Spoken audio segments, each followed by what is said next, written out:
Hello दोस्तों, स्वागत है आपका। तो आज है 3 मार्च। आज हम इस वीडियो में 28 फरवरी से लेकर 3 मार्च तक के 4 दिन के करंट अफेयर्स देखेंगे।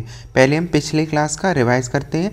पहला क्वेश्चन है, green transition alliance India GTAI के संबंध बताना है कि क्या सही है इसका। तो पहला है, डेनमार्क और भारत के बीच हरित ऊर्जा के संबंध को बढ़ाने के लिए ये पहल की गई थी। तो यही बात सही है कि डेनमार्क और भारत के बीच जो था हरित ऊर्जा के लिए। फिर उसके बाद आता है, भारत के नेतृत्व जो ऊर्जा मंत्रालय के द्वारा इसका नेतृत्व किया जा रहा है, तो ये गलत हो जाएगा। जो इसके कार्य समूह है उसमें नवीकरणीय ऊर्जा, ग्रीन फ्यूल और ऊर्जा दक्षता को बढ़ावा दिया जा रहा है, तो यही बात सही हो जाएगी। तो ए और सी इसमें सही है। अगला है, भारत में पहला हाइपरलूप प्रोटोटाइप ट्रैक के संबंध में बताना है। तो ये IIT मद्रास विकसित कर रहा है, ये भी सही है। इसके बाद अब हाइपरलूप को हमने देखा था पिछले वाले वीडियो में कि हाइपरलूप क्या होता है, एक ट्यूब टाइप का होता है, उसके अंदर ट्रेन चलता है, तो इसमें वैक्यूम होता है, तो वैक्यूम होता है, ये भी ठीक है। डी क्या है, भारत यह पहला क्या है, पूर्ण हाइपरलूप जो ट्रैक भारत का बनेगा वो मुंबई और पुणे के बीच में है, ये सही है। दूसरा कह रहा है, इसकी मीटर जो लंबाई है इसकी हाइपरलूप की वो 1200 मीटर है, नहीं 1200 तो उसकी किलोमीटर प्रति आवर उसकी गति होती है हाइपरलूप की, तो ये हमने देखा। इसके बाद है, एडवांटेज जो है असम 2.0 जो समिट हुआ है वो किस शहर में हुआ है असम के, तो असम के गुवाहाटी में हुआ है। इसके बाद है, तटरक्षक बल के लिए जो कितने राष्ट्रपति मेडल प्रदान किए गए हैं तटरक्षक बल को, तो राष्ट्रपति तटरक्षक मेडल जो प्रदान किए गए वो कितने किए गए हैं, 6 पदक प्रदान किए गए हैं। इसके बाद देखें संकल्प अभियान, तो संकल्प अभियान का मुख्य उद्देश्य क्या है, हर जिले में कम से कम एक महिला हितैषी पंचायत बनाना, जो महिलाओं के लिए काम कर सके ऐसी पंचायत बनाना, यही काम है संकल्प अभियान का हर एक जिले में। इसके बाद अगला, ओलिव रिडले टर्टल के बारे में है, इनके बारे में कौन सा कथन सही नहीं है ये बताया जा रहा है। ये सबसे छोटे कछुए होते हैं समुद्र में, बिल्कुल सही है, छोटे होते हैं ये केवल हिंद महासागर में पाए जाते हैं, तो यही गलत हो जाएगा कि केवल हिंद महासागर में नहीं, ये पैसिफिक में, अटलांटिक में, ये सब में पाए जाते हैं। गहिरमाथा जो उड़ीसा में है वहाँ सबसे बड़ा इनका प्रजनन केंद्र है, तो ये भी ठीक है। ऋषिकुल्या जो एरिया है उड़ीसा में ही, वहाँ पे ये मतलब इनका हैचिंग वाला है अंडा देने का, तो ये भी है। तो ये सारे सही हैं, केवल एक गलत है। इसके बाद देखें अगर पंजाब बैंक के बारे में, तो पंजाब जो बैंक है और जो ITBP है, तिब्बती सीमा पुलिस बल है, इनके बीच एक समझौता हुआ है। उस समझौते में क्या है, ITBP के जो जवान हैं और उनके परिवारों के बीच विशेष बैंकिंग सुविधाएं पैकेज दिया जाएगा, तो इसके लिए ये किया गया है। इसके बाद देखें, अमेरिका में गोल्ड कार्ड जो दिया जा रहा है, इसके बाद वहाँ स्थायी निवास मिल जाएगा, उसमें कितना न्यूनतम निवेश करना चाहिए, मतलब करेगा व्यक्ति तो मिलेगा, तो कितना था, $50 लाख है, लगभग 44 करोड़ के आसपास ऐसा कुछ हो जाता है ये। इसके बाद देखें, प्रयागराज महाकुंभ में भारतीय जो वायुसेना ने अंतिम दिन क्या हुआ था, एक त्रिशूल की आकृति बनाई थी, वो किस जहाज ने बनाई थी, तो उसके बाद क्या इसमें क्या है, सुखोई 30 ने बनाया था। तो किसने, सुखोई 30 ने त्रिशूल की आकृति मतलब वो एक कारनामा करके दिखाया था। इसके बाद देखा 2025 तक कौन से देश 2025 तक 1000 किलोमीटर प्रति घंटा की जो मैगलेब हाइपरलूप ट्रेन विकसित करने की योजना बना रहा है, मतलब इसी साल के लास्ट तक। हमारा तो अभी आगे तक का प्लान है, तो चाइना इसी साल बना देगा 1000 किलोमीटर तक का हाइपरलूप ट्रेन, तो ये चाइना का। अब देखें 28 फरवरी का, क्योंकि इस वीडियो में हम 28 से लेकर आज तक मतलब 3 मार्च तक का करंट देखेंगे 4 दिन का। तो 28 फरवरी के देखते हैं कि अनंत अंबानी का बंतारा जो है प्राणी राष्ट्रीय जो प्राणी मित्र है उसे राष्ट्रीय पुरस्कार मिल गया है। तो बंतारा क्या है, बंतारा मतलब ये इनका रिलायंस का खुद का, इनका अंबानी का एक ऐसे समझ लो नेशनल पार्क टाइप का है एरिया, तो उसी का नाम रखा है बंतारा। उसे प्राणी मित्र राष्ट्रीय पुरस्कार मिला है, क्योंकि ये हाथी का पूरे एशिया में ही सबसे बड़ा हॉस्पिटल कह सकते हो, तो इसे प्राणी मित्र पुरस्कार मिला है किसे, बंतारा को। तो इसके बारे में अगर देखें तो सम्मान जो वितरण किया है वो Radhe Shyam temple elephant welfare trust द्वारा जो संचालित है, बंतारा को प्राणी मित्र से सम्मानित किया गया है। तो अगर तो पहले यही याद कर लें कि किसके द्वारा संचालित है बंतारा, वैसे तो अनंत अंबानी का ही है, पर Radhe Krishna temple elephant welfare trust उसका नाम है, जो उनका NGO है। अब यहाँ पे क्या है, यह पुरस्कार मत्स्य पालन, पशुपालन, डेयरी, इन सब में भारत सरकार के द्वारा दिया जाता है। जो प्राणी मित्र पुरस्कार है, राष्ट्रीय पुरस्कार है ना, तो सरकार के द्वारा है। पुरस्कार में क्या है, नई दिल्ली में आयोजित किया गया पुरस्कार पशु कल्याण में जिन्होंने योगदान दिया है उसके लिए, क्योंकि बनतारा में हाथियों का संरक्षण और देखभाल किया जाता है, तो हाथियों के कल्याण के लिए ये है। इस पर डॉक्यूमेंट्री वगैरह भी आई थी। तो ये बनतारा है। बनतारा किस एरिया में, तो ये जामनगर है। ये एरिया किसका है, गुजरात का जो जामनगर वाला एरिया, तो जामनगर में ही ये बनतारा स्थित है। तो ये हमने देखा। इसके बाद देखें वन नेशन वन पोर्ट पहल का शुभारंभ। तो वन पोर्ट का मतलब एक बंदरगाह वाला हो गया। तो पोत जो परिवहन जलमार्ग मंत्रालय है सर्बानंद सोनोवाल के अधीन, तो उनके तहत वन नेशन वन पोर्ट पहल को शुरुआत किया गया। उद्देश्य क्या है, बंदरगाह संचालन को मानकीकृत और कुशल बनाना, मतलब बंदरगाहों पर कुशलतापूर्वक आवागमन हो सके। One nation one port process, इस पहल के अंतर्गत डॉक्यूमेंटेशन प्रक्रिया में देरी लगती थी। अभी तक क्या, अभी एक जहाज आया, कई बार 24 घंटे लग जाते हैं उस जहाज को परमिशन पाने के लिए, तो इसमें देरी होती है। तो इस वजह से इन्हें तेज करना है। जैसे कंटेनर डॉक्यूमेंट में 33% की कटौती की जाएगी, मतलब जो डॉक्यूमेंट प्रोसेस है उसमें। ऐसे ही है सागर आकलन और मैत्री ऐप। तो ये क्या है, ये भी मैत्री ऐप वगैरह, तो ऐप के माध्यम से सारी चीज़ें हो सकेंगी डिजिटली रूप से। साथ ही इंडिया मैरीटाइम वीक, तो 27 से 31 अक्टूबर 2025 में मुंबई में ये वीक का आयोजन किया जाएगा, जिसमें 100 से अधिक देशों के से 1 लाख प्रतिनिधियों की भागीदारी होगी। तो सोचो इतना बड़ा सम्मेलन हो रहा है, 1 लाख से अधिक प्रतिनिधि भाग लेंगे इंडिया मैरीटाइम वीक में। तो ये कहाँ होगा, मुंबई में। कब, अक्टूबर में।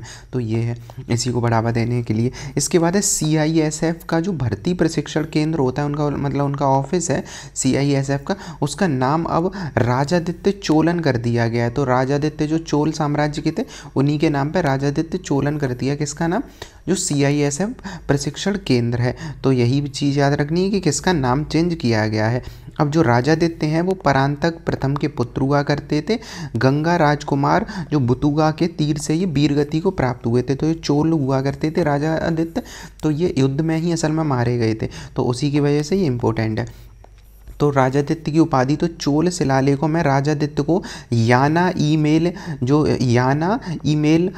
थुंजिया देवर, हाथी की पीठ पर वीरगति प्राप्त करने वाला, इसे इन्हें कहा जाता है। कैल्की के प्रसिद्ध उपन्यास जो है पोन्नियन सेल्वम, जो मूवी भी आई थी PS1 PS2 अभी, तो पोन्नियन सेल्वम, वो उसी प्रसिद्ध में इनका उल्लेख भी मिलता है राजादित्य चोला का, जो उसमें करेक्टर भी है। तो ये देखा हमने। इसके बाद है DIDO नौसेना ने किया। DIDO अपना जो है रक्षा के लिए जो उत्पाद बनाता है, और नौसेना ने एंटी स्वदेशी जो सिप मिसाइल का सफल परीक्षण किया है। तो ये याद रखना है। तो DIDO ने और भारतीय नौसेना का जो naval anti SIP missile short range है, जिसका नाम क्या है, NASMSR का सफल परीक्षण किया। नाम क्या है, naval anti SIP short range missile लगाई जाएगी कहाँ, नौसेना के जहाज पे। तो परीक्षण कहाँ से होता है, तो DIDO जब भी कुछ परीक्षण करता है तो उड़ीसा के चांदीपुर का जो रेंज है उनका, जो अब अब्दुल कलाम आज़ाद वाला है जो आइलैंड, वहाँ से ये किया जाता है।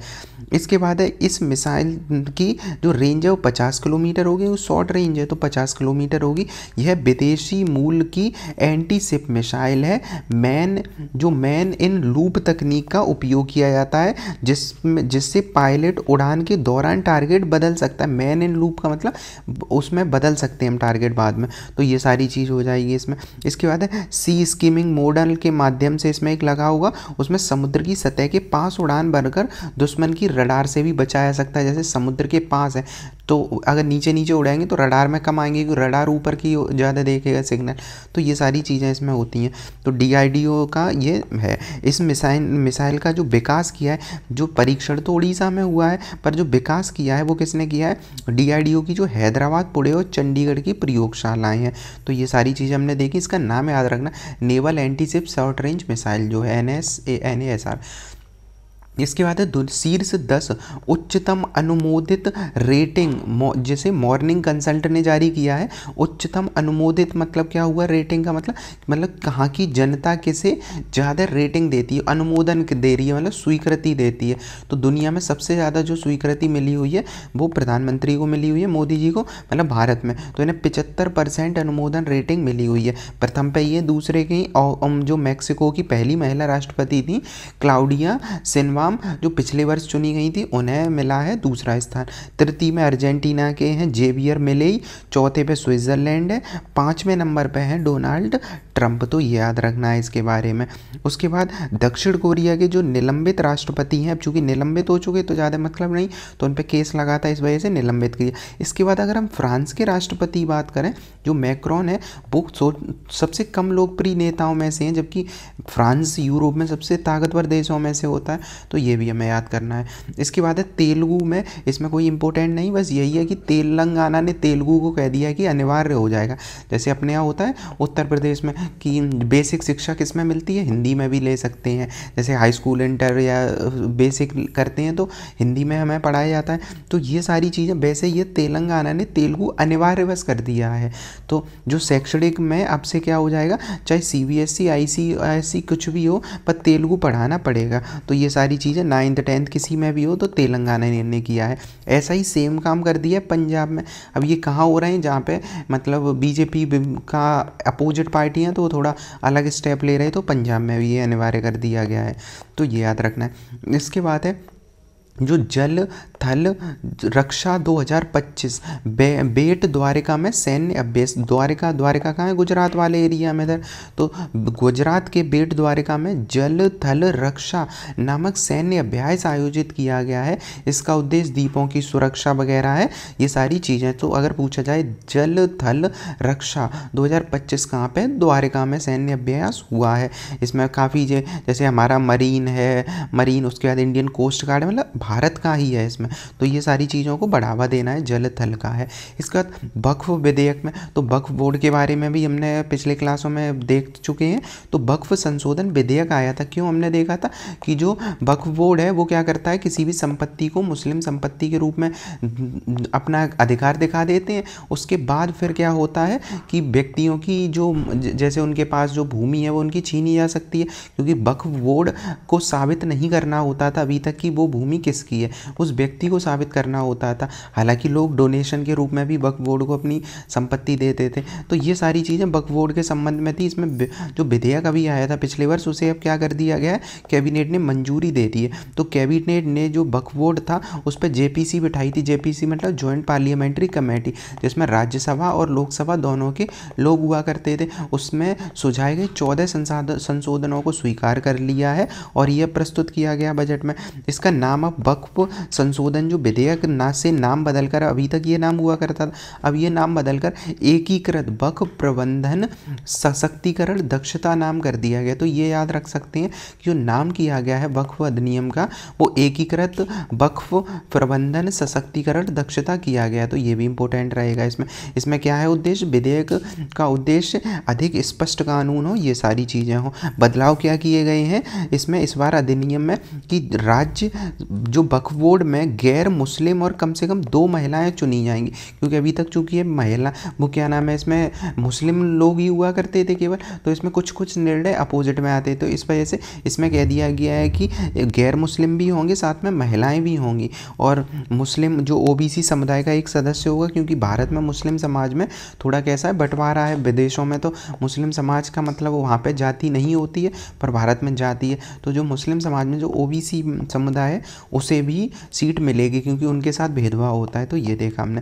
इसके बाद है सीखने में ग्रामीण लोग शहरी क्षेत्रों से ज़्यादा समय से कर, मतलब जो अधिक समय कर रहे हैं खर्च, ये एक रिपोर्ट आई है। तो जो सांख्यिकी वाला अपना मंत्रालय है उसने ही टाइम यूज़ सर्वे निकाला है। तो क्या है टाइम यूज़ सर्वे, जैसे हम YouTube वगैरह चलाते हैं तो उस पर कितना टाइम यूज़ करते हैं ये बताते हैं, वैसे ही टाइम यूज़ सर्वे का मतलब है कि कितना लोग टाइम यूज़ कर रहे हैं किस जगह पे। तो जो अपना NSAI है, जो स्टैटिकल ऑर्गेनाइजेशन है NSO, उसने ये बताया कि गाँव के लोग ज़्यादा शिक्षा वगैरह पे और इन सब पे खर्च कर रहे हैं टाइम। तो ये सारी चीज़ें, जैसे ग्रामीण क्षेत्रों के जो लोग हैं प्रतिदिन 90 मिनट सीखने पर खर्च कर रहे हैं, जबकि 2019 में केवल मतलब समय कितना हुआ करता था, अब तो खैर थोड़ा 2 मिनट कम ही हुआ है, पर लगभग 90 मिनट तो कह ही सकते हैं उससे पहले। और शहरी क्षेत्र में कितना हो रहा है अब 2024 में 87 है, तो थोड़ा कम है। इसके बाद इसमें पुरुष महिला का दे दिया, ये ज़्यादा इंपॉर्टेंट नहीं है। इसके बाद दिल्ली के विधानसभा में अध्यक्ष चुने गए थे अभी, अब उपाध्यक्ष की बात आ गई, तो उपाध्यक्ष चुने गए हैं मोहन सिंह बिष्ट। तो बस इतना याद रखना किसे चुना गया है, उपाध्यक्ष मोहन सिंह बिष्ट चुने गए हैं। इसके बाद यूरोपीय यूनियन जो है उसका ही यूरोपीय आयोग है, तो यूरोपीय आयोग की जो प्रेसिडेंट है उर्सुला वॉन डेर लीयन, वो भारत के दौरे पे आई थी, तो इस वजह से भी ये चर्चा पे चला कि कौन आया था। तो यूरोपीय आयोग की प्रेसिडेंट हैं उर्सुला वॉन डेर लीयन, तो ये हैं इन्हें अब भारत और EU के बीच 5 साल का अभी रोड मैप तैयार किया, मतलब बिजनेस वगैरह के लिए। साथ ही ऐसे क्रिटिकल मिनरल्स हैं, कोबाल्ट है, लिथियम है, तांबा, इन सब में एक दूसरे को सहयोग दिया जाएगा। दोनों पक्षों की प्रमुख मांग है क्या, यूरोप की मांग है भारतीय शराब और कारों हैं कार पर आयात शुल्क की कमी करेगा, मतलब ये मांग है। भारतीय बाजार के कृषि जो उत्पाद है उन्हें अधिक अवसर देगा, क्योंकि भारत जब कोई भी उत्पाद यूरोप में भेजता है तो वो कई सारी रोक लगाते हैं कि उत्पाद अच्छा नहीं था, या उत्पाद में केमिकल ज़्यादा यूज़ है, या कमी है, या जो ह्यूमन लेबर यूज़ की गई है, मतलब जैसे बच्चे ज़्यादा लेबर में यूज़ किए गए हैं, जो जैसे 14 साल से कम साल बच्चे हैं, तो वो लोग उन मूल जो नैतिक अधिकार है उन्हें ज़्यादा मानते हैं, तो ये सारी चीज़ों के आधार पर रोक लगाते थे। तो वो देगा भारत में पेशेवरों के लिए कार्य के अवसर में वृद्धि होगी और तकनीक को बढ़ावा दिया जाएगा, ये भारत कर रहा है। रक्षा मंत्री ने सशक्त भारत पत्रिका का किया है क्या विमोचन, तो रक्षा मंत्री ने अगर पूछा है क्या किया, सशक्त भारत, ये क्या है, एक पत्रिका है, 2 वर्षीय हिंदी पत्रिका रक्षा मंत्रालय की है, 2 वर्षीय है, तो ये पूछ लेगा सशक्त भारत पत्रिका कितने 2 वर्ष की है। इसमें जो सशस्त्र बलों के वीरता, देशभक्ति, इन सारी चीज़ों को दिखाया जाता है। तो सशक्त भारत पत्रिका रक्षा मंत्रालय की एक महत्वपूर्ण पहल है, जो हिंदी भाषा के माध्यम से सशस्त्र बलों के कर्मियों, वीरता, देशभक्ति और बलिदान की कहानियों को प्रसारित करता है। उद्देश्य क्या है, कर्मियों की रचनात्मक प्रतिभा को बढ़ावा देना। इसके बाद यूपी के 74 महाविद्यालयों में फ्यूचर स्किल सेंटर बनाया गया है, तो क्या है 74 महाविद्यालयों में फ्यूचर स्किल का मतलब उन्हें स्किलफुल कर देना, तो जैसे युवाओं को घरेलू वैश्विक रोजगार के लिए प्रशिक्षित करना है। जॉब एक्स नामक एक रोजगार पोर्टल भी बनाया गया है, तो जॉब से संबंधित मतलब स्किल डेवलपमेंट करना है, इसका मुख्य उद्देश्य फ्यूचर स्किल सेंटर का। इसके बाद है दुनिया के 24 सुपर बिलियनियर जो लोग हैं उनमें अंबानी और अडानी दोनों शामिल हैं, तो इलॉन मस्क तो है ही पूरे दुनिया में अभी सबसे पैसे में, तो 419 अरब डॉलर का उनकी संपत्ति, जबकि अंबानी का है जो मुकेश अंबानी का वो लगभग 17 नंबर पे है, तो 50 अरब डॉलर का, उतना ही गौतम अडानी का है लगभग में, तो थोड़ा बहुत इन लोगों में, तो ये लोग उन्हीं में से आते हैं जो सुपर बिलियनियर हैं। इसके बाद बात करें शून्य भेदभाव दिवस की, तो 1 मार्च को मनाया गया है शून्य भेदभाव दिवस, तो इसे UN एड्स के द्वारा आयोजित किया गया है, तो भेदभाव नहीं करना है, तो ये है थीम क्या है, बी स्टैंड टुगेदर, तो भेदभाव नहीं करना तो बी स्टैंड टुगेदर, भेदभाव को समाप्ति करना है, समानता को प्रोत्साहन करना है, ये सारी चीज़ें इसमें की गई हैं। इसके बाद है भारत की SDG प्रगति 16 में से 9 लक्ष्यों में पिछड़ापन है, मतलब 16 जो लक्ष्य हैं भारत के SDG के उनमें से 9 लक्ष्यों में भारत अभी भी पिछड़ापन है। तो अनिल अग्रवाल डायलॉग द्वारा जारी स्टेट ऑफ स्टेट्स की रिपोर्ट के अनुसार भारत 16 में से 9 सतत विकास लक्ष्यों में, वैसे तो हम जानते हैं 17 हैं वो SDG गोल, वो दुनिया वाले, भारत का ये अलग चलता है इनका, तो 16 में से 9 जो हैं उनमें भारत पीछे चल रहा है, जैसे कि 3 जो स्वास्थ्य है, 6 स्वच्छ जल वाला है, और उसके बाद क्या है कि जो ऊर्जा है और रोजगार वाला है, इन सब में हमने 50% से अधिक लक्ष्य प्राप्त किए, तो अच्छी चीज़ है। पर जब बात करते हैं SDG बन, तो SDG तो सभी याद होने चाहिए। SDG बन क्या होता है, गरीबी उन्मूलन, इनमें क्या है इस संकेत को हटाया गया, मतलब इनमें अभी हमारा क्या है समस्या चल रही है, तो ये वाली चीज़ है कि उसके बाद उत्तराखंड और तमिलनाडु सबसे कम पिछड़ापन वाले राज्य हैं अगर पूछा जाए, तो उत्तराखंड और तमिलनाडु, एक बिल्कुल दक्षिण का और एक बिल्कुल उत्तर के आसपास, तो देखेंगे उत्तराखंड और तमिलनाडु सबसे कम पिछड़ेपन है, जहाँ केवल 6 में से कि एक संकेतक में ही चुनौती है, बाकी जैसे उत्तर प्रदेश है, गुजरात है, पश्चिम बंगाल, मध्य प्रदेश, राजस्थान सबसे अधिक पिछड़े, तो तो अगर उत्तर प्रदेश गुजरात की बात करें, गुजरात यहाँ पे थोड़ा प्रश्न चिन्ह वाली बात है, मतलब ये पेपर में कंफ्यूज होगा कि गुजरात पिछड़े राज्यों में से है, तो ये सही बात रहेगी SDG गोल के अंतर्गत। इसके बाद देखें भारत की विकास दर चीन और अमेरिका से अधिक है। अब नॉर्मल सा होता है कि GDP जब हम बात करते हैं तो ये देश अपने चरम स्तर पर विकास कर चुके हैं और कर रहे हैं, तो इनका अब डेवलपमेंट थोड़ा स्लो होगा क्योंकि अमेरिका पूरा डेवलप हो चुका है, चाइना भी अब पहले तेज़ डेवलपमेंट कर चुका है। तो भारत की विकास दर ऐसा नहीं है तेज़ है, बल्कि दिखती तेज़ है। क्यों? क्योंकि हम अभी छोटे स्तर से डेवलपमेंट कर रहे हैं, तो तेज़ दिखेगा। तो ये तो भारत की अभी जो चल रही है वो कितना 6.2 है, चाइना की 5.4 है, अमेरिका की 2.5 है। इसका ये मतलब नहीं है कि अमेरिका हमसे कम विकसित है या धीमे बढ़ रहा है, नहीं, अमेरिका पहले से डेवलप है तो अब ग्रोथ करेंगे। ग्रोथ का मतलब होता है पहले से अच्छा कर रहे हैं, तो वो सबसे अच्छा कर ही चुके हैं, तो ये चीज़ होती है। तो ये देखा हमने। इसके बाद है भारत और EU मुक्त व्यापार समझौता 2025, जो अभी देखा था हमने, उर्सुला वॉन डेर लेयन आई थी। तो इसके बाद क्या है, हमने समझौते किए हैं, तो FTA मतलब फ्री ट्रेड एग्रीमेंट पे मोहर लगाने की अनुमति मिली है। तो ये सारी चीज़ें इसमें गई। भारत को लाभ क्या हो जाएंगे, अब भारत को टेक्नोलॉजी, ग्रीन एनर्जी में यूरोप से सहयोग मिलेगा। अगर भारत को सहयोग मिलेगा तो निवेश बढ़ेगा, रोजगार का सृजन होगा। यूरोप की रुचि के कारण क्या है, तो अमेरिका टैरिफ ज़्यादा लगा रहा है, तो यूरोप पर अमेरिका टैरिफ लगाएगा, तो यूरोप अब व्यापार के लिए अपना कोई तो एरिया देखेगा, तो रणनीति के रूप में यूरोप इंडिया को चुनेगा। तो ये है। इसके बाद है मतलब राष्ट्रीय स्वास्थ्य मिशन समिट, TB उन्मूलन में प्रगति की चर्चा की गई है। तो समिट का शुभारंभ JP नड्डा ने उड़ीसा में किया था। तो अगर पूछा जाए राष्ट्रीय स्वास्थ्य मिशन समिट उड़ीसा में हुआ है तो ये सही रहेगा, उड़ीसा में किया गया। TB उन्मूलन के लिए काम करना है, सारी चीज़ें। तो गिरावट जो TB के मामलों में आई है 15 से 23 के बीच में 17.7 आई है, और जो गिरावट दुनिया की गिरावट से तेज़ है, तो ये अच्छी चीज़ है। तो ये सारी चीज़ें हमें करनी है। इसके बाद है भारत को उच्च आय वाला देश बनने के लिए 7.8 विकास दर हासिल करनी है। अभी भारत 6-7 के आसपास ही चल रहा है, तो भारत को उच्च आय वाला, क्योंकि हमने भी अपना टारगेट बना रखा है 2047 तक, तो उच्च आय वाला अगर हमें देश बनना है तो हमें 7.8 की विकास दर रखनी होगी। अगर पूछा जाए तो वर्ल्ड बैंक के अनुसार 2047 तक उच्च आय बनना है तो हमें इतना करना पड़ेगा, और अगर विकसित ही बनना है तो 8% का विकास दर हमें चाहिए ही चाहिए अगर हमें विकसित बनना है। इसके बाद बात करें अगर कि विश्व के सबसे उम्रदराज अभी जो टेस्ट क्रिकेटर खिलाड़ी थे, पहले टेस्ट ही चलते थे उस टाइम, तो क्रिकेटर हम कह सकते क्रिकेटर खिलाड़ी थे रोनाल्ड ड्रैपर, तो उनका निधन हो गया है। तो रोनाल्ड ड्रैपर हैं, उनका 98 वर्ष के थे, ये निधन हो गया है। तो अगर पूछा जाए कि ये कौन थे रोनाल्ड, तो ये थे सबसे उम्रदराज क्रिकेटर। तो यह किताब ऑस्ट्रेलिया के दूसरे अब आ गए हैं, तो ये है मेन बात है कि इन्हें अभी हमें याद रखना है। तो ये कहाँ के हैं, दक्षिण अफ्रीका क्रिकेटर हुआ करते थे, तो इंग्लैंड के नहीं है ना फिर उसके हैं ऑस्ट्रेलिया के, ये दक्षिण अफ्रीका के। ऐसे ही शतरंज में एक खिलाड़ी हुआ करते हैं बोरिस स्पासकी करके, तो बोरिस स्पासकी हैं 87 आयु में, इनका भी निधन हो गया। तो दो लोगों का हुआ, एक है रोनाल्ड करके क्रिकेटर, इन्हीं का ज़्यादा याद रखना है। इसके बाद है उत्तराखंड में जो माड़ा है एरिया, वहाँ पे भूस्खलन हुआ है। तो चमोली डिस्ट्रिक्ट के आसपास यहाँ पे BRO के कैंप में 55 मजदूर जो हैं वो फंस गए हैं वहाँ पे, जो काम कर रहे थे। तो इस एरिया में भूस्खलन होता ही रहता है, हिमस्खलन, तो यहाँ पे हिमस्खलन चल रहा है तो चमोली वाले एरिया में। इसके बाद दुनिया का सबसे छोटा पार्क है वो जापान में, तो ये पार्क जो दिख रहा है यही है, ये पार्क, इतना सा पार्क। तो ये मतलब एक तरीके से इसी एरिया में, इतने से ही एरिया में उन्होंने क्या किया, पूरा डेवलप कर दिया है इकोसिस्टम को। अगर उन्होंने डेवलप कर दिया तो इसे गिनीज वर्ल्ड का रिकॉर्ड मिल गया है। तो बस इतना सा है, याद रखना। 372 इंच का है, शिजुओका के नगाई जुमी टाउन हॉल में है ये। तो ये वाला जो दिख रहा है ये यहीं है को शिजुओका के नगाई जुमी टाउन हॉल में ये स्थापित है। अभी छोटी है तो पत्थर के इस पर संरचना पे ये बना दिया, चारों ओर घास वगैरह है। तो ये तो जापान में ये स्थित हो गया। छोटा बस इतना पूछा जाएगा कि कहाँ पे है।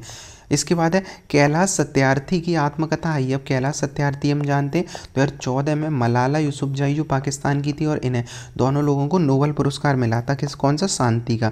तो इन्होंने क्या, बचपन बचाओ इनका एक NGO काम करता है, और ये बच्चों के संबंध में काफ़ी काम करते हैं। जैसे आर्टिकल 24 वाला है, तो जैसे जो छोटे बच्चे काम करते हैं दुकानों पर, ये सारी चीज़ों के लिए काम करते हैं कि उन्हें बचाया जा सके, बचपन बचाओ इनका काम चलता है। तो इन्होंने अपनी आत्मकथा लिखी उसका नाम है दिया सलाई। तो ये काफ़ी इंपॉर्टेंट हो जाएगी। ऐसी पुस्तक का विमोचन इंदिरा गांधी राष्ट्रीय कला केंद्र में और किया गया है। मुख्य अतिथि रामनाथ कोविंद हुआ करते थे, जो अपने पूर्व राष्ट्रपति हुआ करते हैं। तो ये सारी चीज़ें तो इसका इंपॉर्टेंट रहेगा, ये किसने लिखी है आत्मकथा। तो ऐसी ही आती हैं जो सबसे इंपॉर्टेंट होते हैं। इसके बाद है चंद्रमा के दक्षिणी ध्रुव की खोज के लिए एथेना लैंडर लॉन्च हुआ है। कौन सा लैंडर? एथेना लैंडर लॉन्च कहाँ? दक्षिणी ध्रुव। भारत ने भी तो अपना दक्षिणी ध्रुव पे ही किया था, तो वही एरिया है। तो निजी कंपनी है कैनेडी स्पेस सेंटर फ्लोरिडा में। तो इंट्यूटिव मैकेनिज्म है, इंट्यूटिव मैकेनिज्म।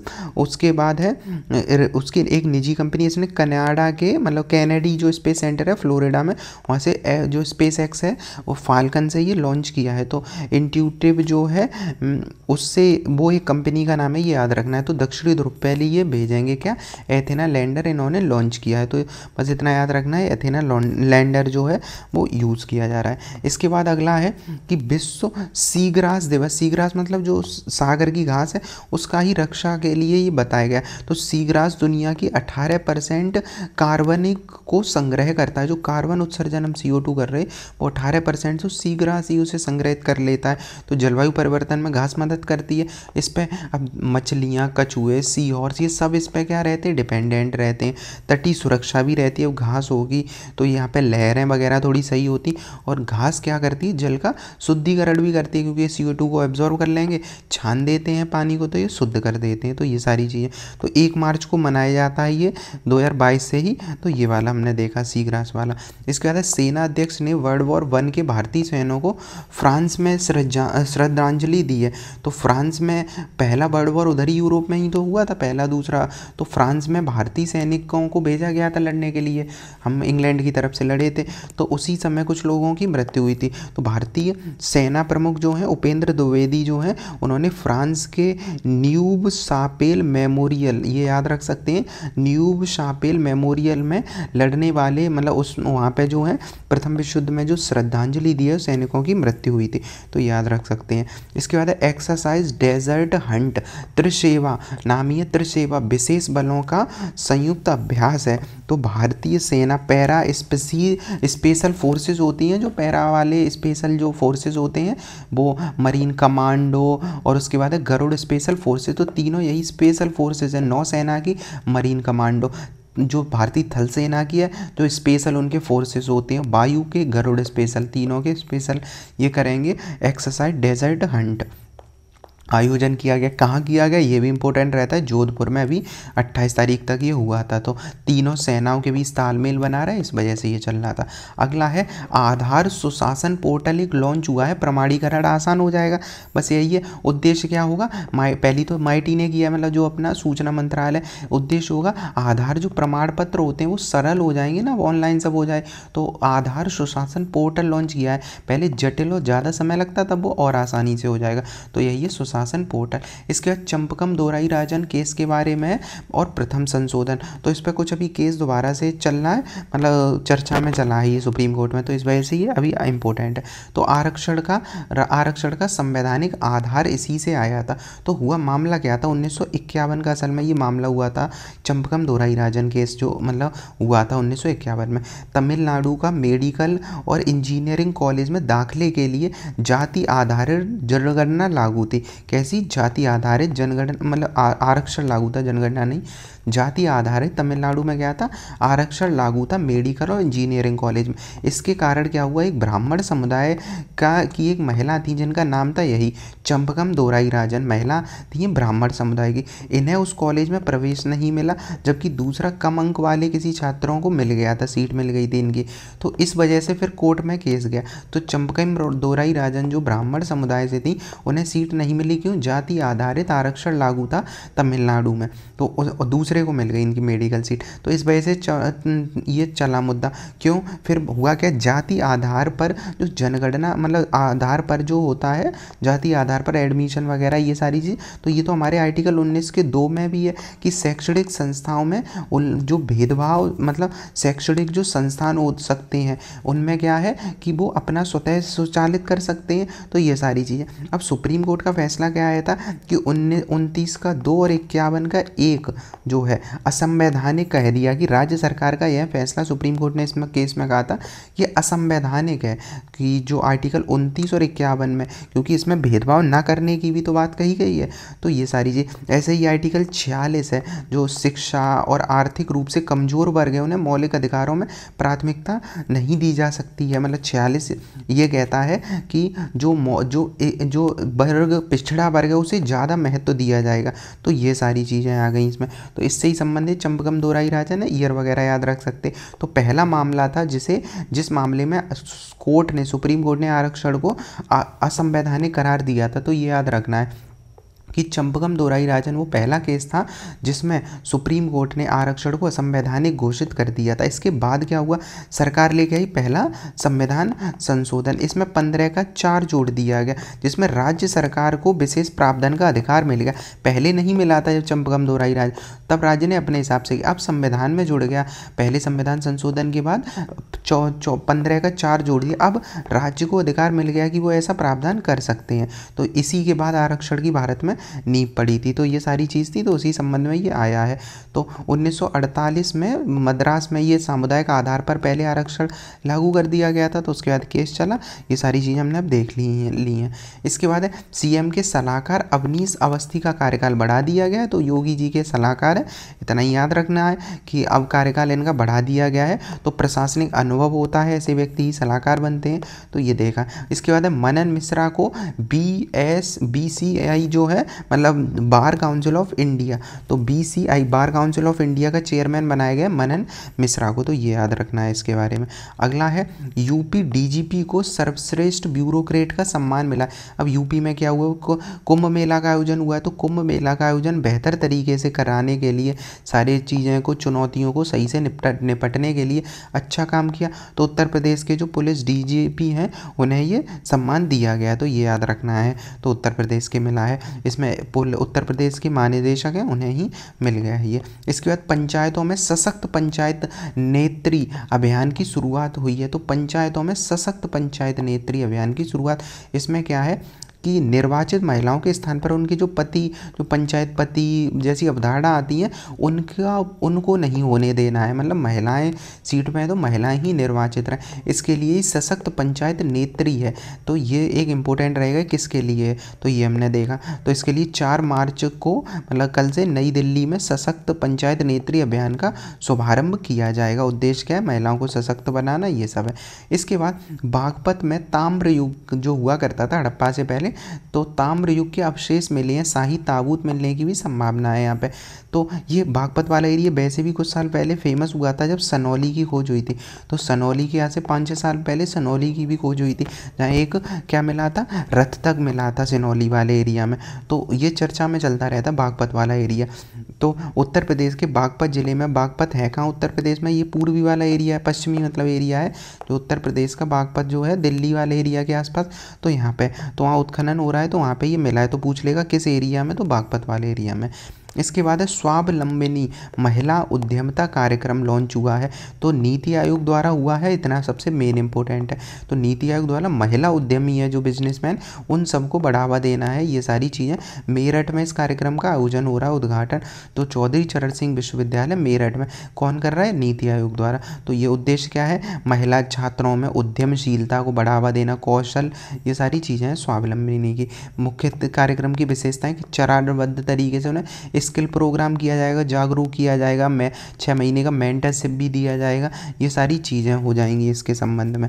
तो अगला देखें इसके बाद है इसका विस्तार क्या है। तो पूर्वोत्तर में ये पहले से चल रहा था, जैसे भुवनेश्वर, उड़ीसा, शिलोंग, मिजोरम, यहाँ पे ये पहले चला तो अच्छा हुआ। तो इसके पाठ्यक्रम वगैरह में भी इसे शामिल किया गया है, स्किल डेवलपमेंट वगैरह को। तो ये है। इसके बाद है डॉक्टर मयंक शर्मा बने हैं रक्षा लेखा महानिदेशक। तो ये ज़्यादा इंपॉर्टेंट तो नहीं है, पर बस एक नज़र रख सकते हैं। डॉक्टर मयंक हैं, उन्हें रक्षा लेखा महानिदेशक बने, क्योंकि CAG वगैरह बने हो तो इम्पोर्टेंट भी होता है। तो ये देखना है। अगला है GST संग्रह बढ़ गया है, अब तो 9.1% बढ़कर 1.84 लाख करोड़ हो गया है। तो GST फरवरी में थोड़ा बढ़ा है, तो ये याद रखना, GST अभी क्या है, थोड़ा बढ़ रहा है।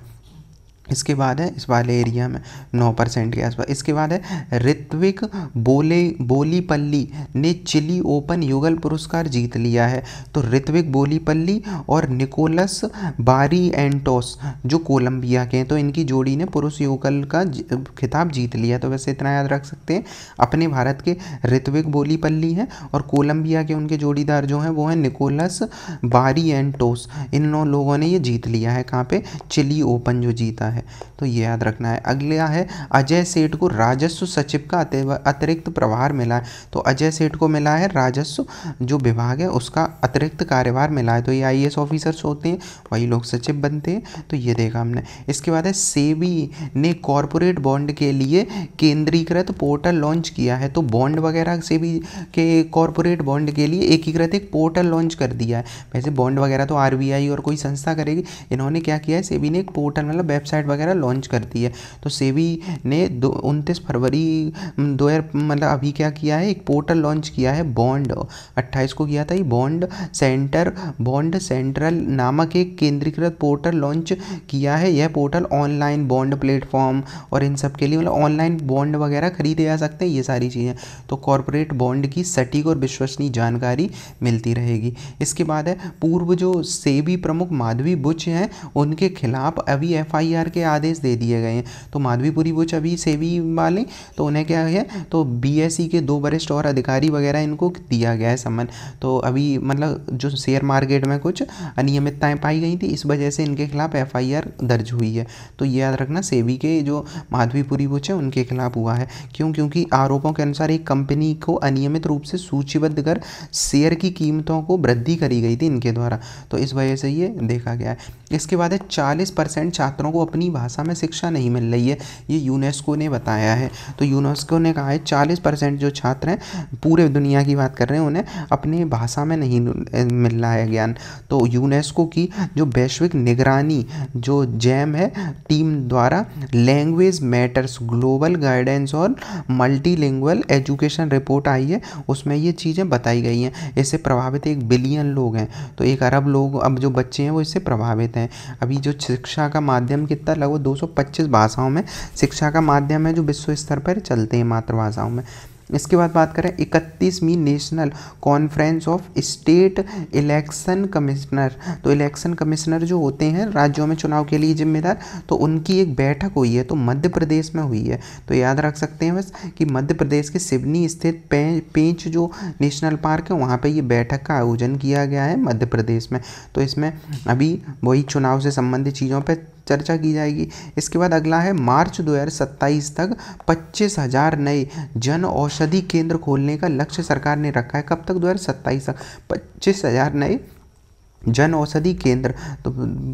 तो ये वाली चीज़ आएगी। तो अभी संचालित कितने 15,000 है, उन्हें बढ़ा के दे देना। अब जन औषधि केंद्र से क्या हो जाएगा, जो आम जनता है उन तक औषधि अगर केंद्र पहुंच जाएंगे, मतलब दवा सही रेट पे मिलेगी, दूर दराज एरिया में सस्ती दवा मिलेगी। जन औषधि केंद्र में क्या होता है, सस्ती दवाएँ मिलती हैं। तो ये सारी ज़्यादा हमें पहुँचाना है अगले 2 वर्षों में। इसके बाद है राम मंदिर आदेश में एक व्यक्ति का जिक्र था, व्यक्ति का जो यात्री हुआ करते थे विदेशी, अभी आगरा में उनकी पता चला है कब्र है।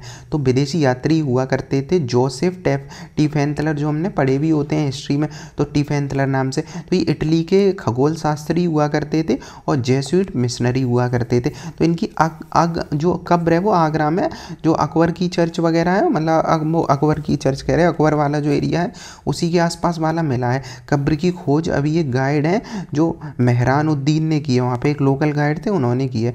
तो अकबरी चर्च वाला एरिया और उसके आसपास वाला, वो सिकंदरा के आसपास वाला, तो वहाँ पे मिला है। तो इनका नाम इंपॉर्टेंट है, जोसेफ टिफेंतलर। पर ये क्या बात हुई कि राम मंदिर के जिक्र में, तो असल में टिफेंतलर जब भारत आए थे उस समय, तो वो भारत में घूमे थे।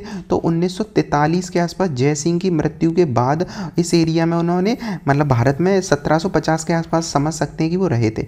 तो उस टाइम उन्होंने, जब वो अयोध्या में आए थे, उन्होंने जिक्र किया था कि यहाँ पे एक जगह है, इस टाइम देखो, तो अवध में भ्रमण किया, उन्होंने कहा था कि यहाँ पे सरयू नदी के के तट पर एक भव्य अट्टालिका है जहाँ पे एक भगवान राम को समर्पित एक मंदिर वगैरह है जहाँ लोग पूजा करते हैं, ये सारी चीज़। तो जब सुप्रीम कोर्ट ने अभी निर्णय दिया था मंदिर बनाने के लिए तो उन्होंने इसी बात का जिक्र किया था कि पहले वहाँ पे मंदिर हुआ करता था, इसका जो बेस है मतलब जानकारी वो यहाँ से मिलती है, मतलब पहले वहाँ हुआ करता था, जो मस्जिद बनी हो बाद में बनी। तो ये सारी चीज़ें इससे संबंधित है।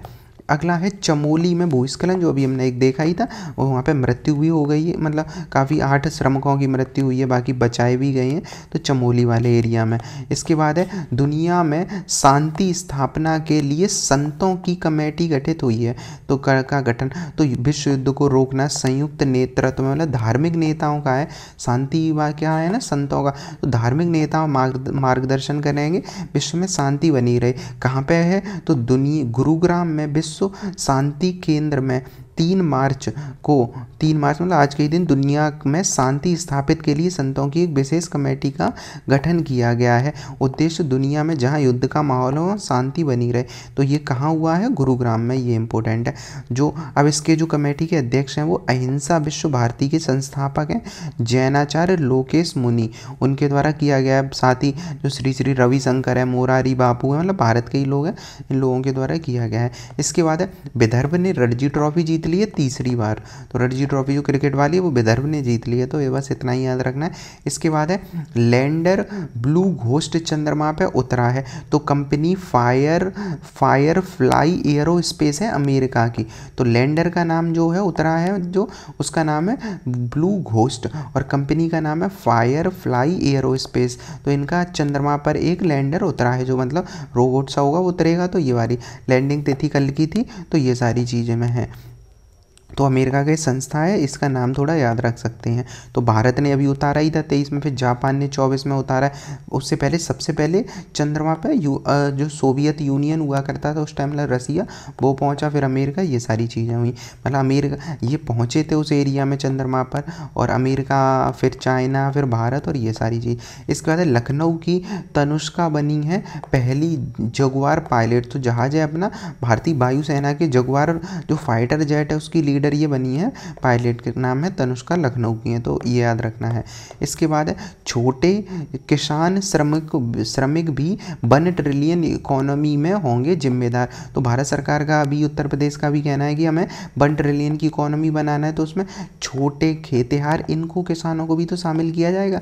तो उसके लिए जैसे छोटी चीज़ें जैसे एलोवेरा, तुलसी, अजवाइन, कालमेघ, अश्वगंधा, इन सबको बढ़ावा देने की खेती की बात की गई है। साथ ही साथ महिला सशक्तिकरण की भी बात करी गई है, और बाजार से अब ये चीज़ें बाजार से जुड़ पाएंगी, ताकि बाजार में से डाबर, झंडू, ये सारी कंपनियां हैं, ये सीधे खरीद सकें वो चीज़, तो ये सारी बढ़ावा देना है। इसके बाद है अमेरिका की आधिकारिक भाषा बन गई है अंग्रेजी। अब हम जानते हैं अंग्रेजी तो वहाँ पहले से ही बोली जाती है, अमेरिका ही मेन है, पर वहाँ पे ऑफिशियल पहले ऐसी घोषणा नहीं थी।